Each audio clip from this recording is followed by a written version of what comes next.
Patch 14.5 is now live and I'm here on the Steam Hell Let Loose page and it says patch 14.5 releases today, and I must state that was yesterday, but I was very busy, so I couldn't make a video, so I'm making it today.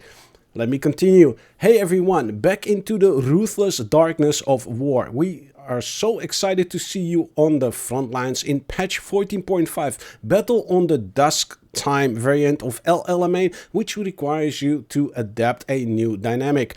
Dusk lightning conditions sees the map permitted with fog paving the way for different approaches to become the victor, accompanied by new British and German subfactions, the British 8th Army and the German African Corps. This patch hosts new content and focuses on enhancing your experience with an abundance of bug fixes and tweaks. Patch 14.5 will be going live yesterday, and will begin rolling out across consoles and PCs from 1400 hours GMT. And they made a new video trailer as well. So yeah, let's go watch that. Peggy 16.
Well, that looked very cool, and I've got some screenshots here as well.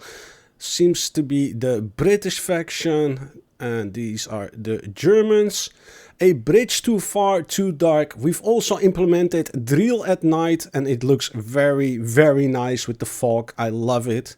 And here we can see a flamethrower on a crane. I'm not sure what he's doing, but yeah, it looks very eerie. I do like the fog. The fog is better than the night maps, because with the fog maps you cannot cheat with filters. And I know what you're gonna say, but Wiki, they removed the NVIDIA filters. Yes, they did, but I've been told you can download filters, and I heard people with Radeon video cards can still use filters. They have a little program, much like the GeForce experience. It's not that detailed, not as many options, but I have been told it does have filters in them that they can still use. So I do like the fog maps better than the night maps, because you also have people who turn up their brightness on their screen like with 200%, right? So yeah. And let me continue. Assert yourself on the field with the new Thompson M1928A1 North African submachine gun, offering 2 drums and a mag variant, and the SMLE number 1 MK3 rifle. Well, this is much like the Russian maps, right? And did they really use this in World War II? When I see this thing, I always think about gangster movies, right? The bootlegging days in America. But yeah, it looks very cool.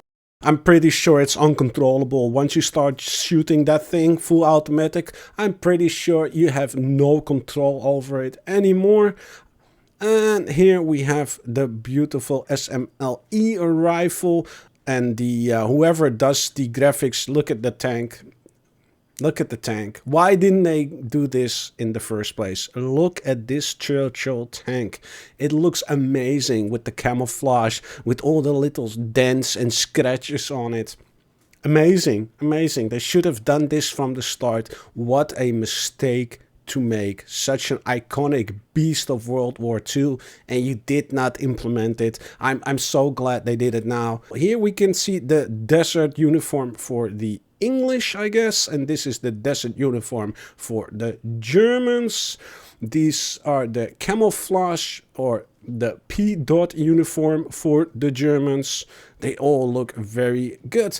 Public testing and feedback. Based on player feedback, the team has been focusing on resolving some of the points raised during the PTE, including the Churchill Mk3 tank, feedback with regards to the audio mix, armor values evaluated and updated, turning speed evaluated and updated. And again, I already driven in this tank. It drives like any other tank. I liked it. It was a good tank. The Panther tank has been removed from LLMA. The British 8th Army and the German Afrika Corps uniforms have been added and updated. The B dot, as we just seen, and the night variants of LLMA, dusk time and drill at night have been added. New loading screens. The Bren bipod. Finally, the Bren has a bipod. Now you can actually use it, because it was unusable, right? If you shot that thing, it went all over the place. You couldn't even aim when you started to shoot. I don't know why it didn't have a bipod. It was actually on the gun, but you couldn't use it. So glad they added that. The FOV changes, the FOV slider range has been the following changes. Previously 90 and 120, now it's 60 and 120. This is to allow all players with wider range of FOV settings, which can help prevent the fisheye effect seen on larger ultra-wide and super ultra-wide monitors. And I have such a monitor, as you can see. I never have any problem with that, so it's good that they changed it, or now there's an option to change it. But in all honesty, I've never noticed anything of fisheye effect or anything like that. It looks beautiful on my ultra wide screen.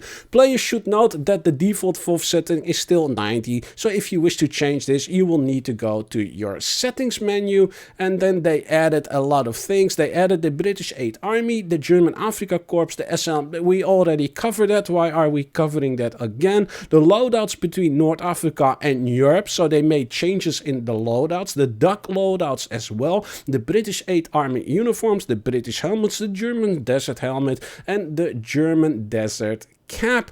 And they also added new DLC, which is the B dot uniform, the aka the Benson Muster 44, and there was a whole list of bug fixes. I'm not gonna go through all of them. If you want to read them, then please visit the Steam store page for Hell Let Loose.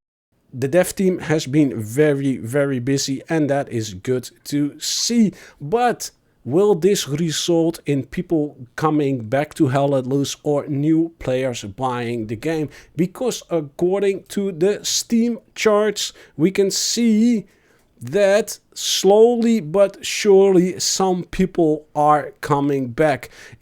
Since June, and that is when the English faction got released, we lost about 3,000, say 3,200 players, and now 345 have returned last year. And this month, the last 30 days, so that is in the last 24 days, only 3.1 player have been coming back. They added 3 players to the game, which is miserable. Honestly, that is horrible. Now, I do notice that the peak players went up with about 1,000 to 1,400. So there are more players playing at peak times or peak player count, but it does not result in more players in total playing the game, and that is a bit of a shame.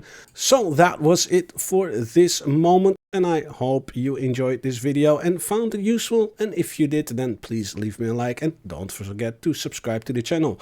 My name is BurningWiki, and I will see you all next time.